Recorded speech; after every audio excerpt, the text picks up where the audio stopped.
Hi y'all, I'm Christale Spain, and this week while I was catching up on some of the weekend news, I came across this Post and Courier op-ed telling South Carolina Democrats that it's time to face reality and vote in the Republican primary.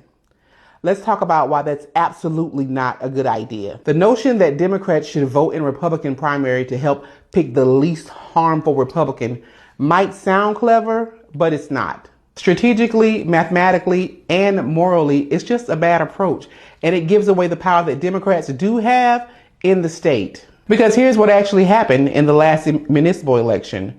Democrats won. We turned out in force and flipped seats that were held by Republicans.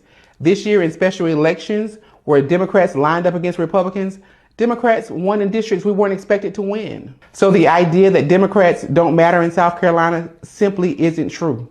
The results tell a different story. And we're not prepared to concede this election or the next election to a Republican Party that relies on voter suppression, gerrymandering, and manipulating primaries to maintain control. They do all of this because when Democrats turn out and vote, we are a threat. And here's the real danger: encouraging Democrats to vote in Republican primaries. That's how we create a one-party state, and that's how they maintain control. It accepts the GOP's rigged system as permanent and unchangeable. And with that mindset, there's only one outcome.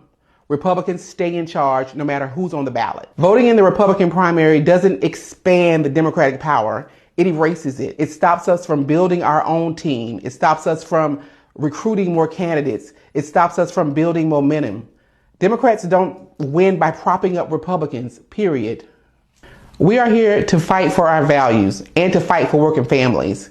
We are here to elect Democrats who share our values. Democrats who believe in feeding children. Democrats who believe in providing access to health care. Democrats who believe in tackling the cost of living. The two parties are not the same, y'all. And pretending that they are is political resignation. Helping the GOP weed out their worst, most harmful candidates is political malpractice. Why on earth would Democrats use our votes to make their party more electable? That's like spotting your opponent 10 points before the tip-off and calling it a winning strategy. Elections are not fantasy football games.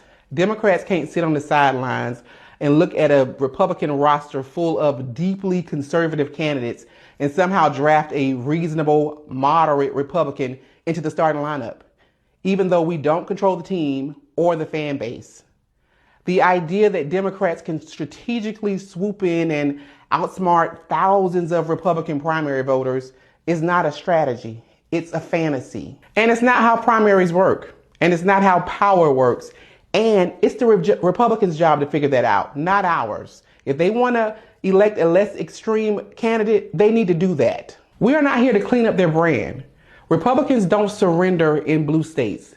They've won in places like Vermont, Maryland, and Maine by running strong candidates. So why in the world would South Carolina Democrats surrender here? We don't strengthen democracy by helping Republicans right the ship. We strengthen democracy by building our own ship and steering it toward a better future for South Carolina voters. And make no mistake, we're doing that work every single day.